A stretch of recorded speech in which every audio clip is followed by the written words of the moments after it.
Hello everyone, Radhe Radhe. मैं उमा अपने YouTube परिवार को प्रणाम करती हूँ। स्वागत है आप सभी का मेरे यूट्यूब चैनल उमा की दुनिया में। आ चुकी हूँ एक नए वीडियो के साथ, नई शुरुआत, नई कोशिश। समय है सुबह का और बना रही थी मैं गाय बछड़ा।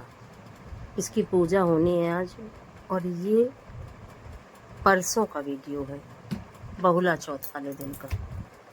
और कहीं कहीं इसको, इस त्यौहार का नाम बहुला चौथ है, और हमारे यहाँ इसको बहुरा चौथ बोलते हैं। तो सभी के रीति रिवाज, सभी की भाषा, सभी का पहनावा, सभी का खान पान, सभी के तौर तरीके अलग अलग होते हैं। सभी क्षेत्रों के हिसाब से ही बोली भाषा है। और देखिए फाइनली गाय बछड़ा बन चुके थे, और चारों तरफ इस तरह से देखिए बनाया जाता है मिट्टी से, और जौ इसमें इस तरह से खोस दिए जाते हैं, जिससे कि ये एक पहाड़ के जैसा चारों तरफ आकार दिया जाता है। और ये कल्पना है, जिस तरह से सभी बनाते रहे हैं पहले, उसी तरह से देख के मैं भी बनाती हूँ। जिस तरह से भी बना पाती हूँ, बस पूजा का जो भाव होना चाहिए वो सच्चा होना चाहिए। सच्चे हृदय से उनकी पूजा जो भी करते हैं, माता रानी, गाय माँ, गाय माई का आशीर्वाद उन्हें ज़रूर मिलता है। तो बस उन्हीं की कृपा है मेरे ऊपर, और मेरे नहीं, सभी के बाल गोपाल के ऊपर। सभी के बाल गोपाल अच्छे रहें, सभी स्वस्थ रहें, सभी सुख से रहें, यही प्रार्थना। और ये देखिए बाग बनाया था, और ये गाय और बछड़ा जिस तरह से, और इसी तरह से जल्दी जल्दी में बन भी पाता। और जिस दिन मुझे पूजा करनी थी उस दिन मेरा स्वास्थ्य बिल्कुल भी नहीं अच्छा था, बहुत ज़्यादा मुश्किल हुई तब मैं ये पूजा कर पाई। काफ़ी लेट हो चुका था मुझे। और यही होता है कि अगर बीच में स्वास्थ्य थोड़ा सा भी गड़बड़ हो जाता है तो फिर पूजा सबसे ज़्यादा परेशानी का कारण हो जाती है। और आज का ब्लॉग थोड़ा लेट जा रहा है क्योंकि आज थी हरछठ। तो आप सभी को हरछठ की बहुत सारी शुभकामनाएं, क्योंकि हल खष्टी व्रत ज़्यादातर सभी जगह होता है, और काफ़ी महत्वपूर्ण व्रत है बच्चों का। हल खष्टी व्रत और जन्माष्टमी, दोनों ही व्रत बहुत अच्छे हैं। तो हमारे यहाँ तो सभी तिथि त्यौहार में सभी में पूजा होती है। और उसके बाद देखिए, ये जो मैंने गाय बछड़े बनाए थे वो चौक लगाई, और उसके ऊपर वो पाटा रख दिया, और उधर एक चौक बनाई, उसके ऊपर कलश रख दिया। अब बारी थी दीपक जलाने की। जैसे सभी पूजा की जाती है वैसे ये भी पूजा होती है, बहुत ही सिंपल तरीके से, न कोई ताम झाम, न कोई परेशानी। बहुत ही आसान पूजा है, काफ़ी आसानी से ये पूजा की जा सकती है। और जब कोई भी पूजा हो, जब आसान होती है तो उसे कोई भी कर सकता है। तो ये पूजा बहुत ज़्यादा अच्छी है, बहुत ज़्यादा आसान भी है। और देखिए फिर दीपक मैंने जला दिया था, और दीपक प्रज्वलित करने के बाद फिर बारी आती है गौरी गणेश की पूजा करने की। जो सबसे पहला काम होता है वो गौरी गणेश का पूजन। तो गौरी गणेश का पूजन किया, और फिर बहुला गाय की पूजा की, और फिर जो भी मेरे पास था भोग सामग्री में। तो इसमें क्या होता है, भोग लगाया जाता है 4 तरह की बहुरी का, गेहूँ, चना, जो भी आपके पास हो, 4 तरह की मिक्स करके हो या अलग अलग हो। तो मैंने तो घर में ही 4 तरह की बहुरी तैयार कर ली थी, गेहूँ, चना, जौ, चावल। क्योंकि अब क्या है, भार वगैरह बाहर तो जाते हैं, लेकिन अब कौन लेके जाए, सबसे बड़ी समस्या आ जाती है कि लेके कौन जाए बहुरी को बनवाने के लिए। तो ये लगा करता है कि इस त्यौहार में कि घर में ही बना लो। क्योंकि हल छठ में क्या होता है, हल खष्टी व्रत में वो तो अब सभी कुछ बाहर से ही, बाज़ार से ही आ जाता है, तो बहुरी बनवाने की ज़रूरत ही नहीं पड़ती। और अब ये सब चीज़ें काफ़ी परेशानी वाली हो गई हैं, क्योंकि किससे भेजा जाए और कहाँ भेजा जाए।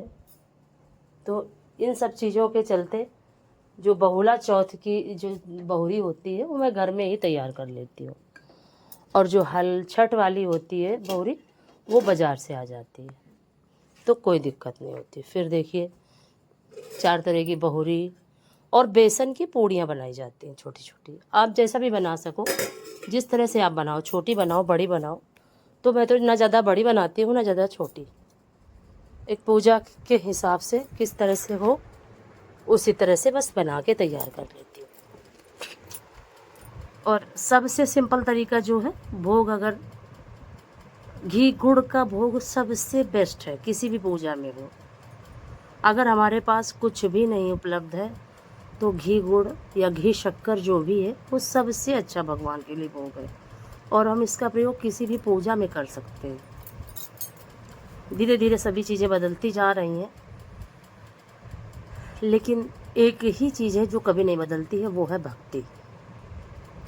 और हर एक माँ यही चाहती है कि उसका बच्चा उसके बच्चे की आयु खूब लंबी हो, उसका बच्चा खूब पढ़े लिखे, उसका बच्चा खूब तरक्की करे, आगे बढ़े, उसके परिवार का नाम रोशन करे। हर एक माँ यही चाहती है। लेकिन जीवन में किसको क्या मिलता है ये अपनी अपनी तकदीर है। तो सभी माताएं ये पूजा काफ़ी भक्ति से करती हैं। और उसके बाद कहानी सुनने वाला कोई नहीं था क्योंकि बच्चे सो रहे थे।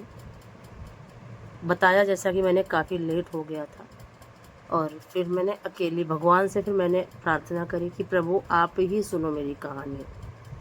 तो कहानी कही जाती है, 4 कहानियाँ होती हैं, और हलखष्टी व्रत में 6 कहानियाँ होती हैं। और पता है कि मैं बार बार हाथ क्यों उठा रही थी? चूहे इतना ज़्यादा परेशान कर रहे थे, पूजा नहीं करने दे रहे थे। छोटी छोटी चुईयाँ थी जो दौड़ दौड़ के आ रही थी और कोशिश कर रही थी कि जो पूड़ियाँ मैंने बेसन वाली चढ़ाई हैं इनको खींच के ले जाए, और इसी वजह से मुझे बार बार उनको हाथ दिखाना पड़ रहा था। और जैसे ही हाथ देखती थी वैसे भागती थी, लेकिन आना उन्होंने बंद नहीं किया। फिर मैं जब पूजा करके उठी तो सारे ही जो मैंने मिट्टी में और बाघ के चेहरे में आँख नाक मुंह जो बनाया था, सारे चूहियाँ उठा ली गई। ये आलम है चूहों का हमारे यहाँ। लेकिन खूब अच्छे से फिर पूजा हुई। और आज का वीडियो इसीलिए नहीं लेट जा रहा है क्योंकि जैसे ही पूजा करके उठी और वीडियो डालने चली उसी समय हमारे यहाँ कोई आ गया, और जब हमारे यहाँ कोई आ जाता है तो हमारा सारा काम उसी जगह पर रुक जाता है।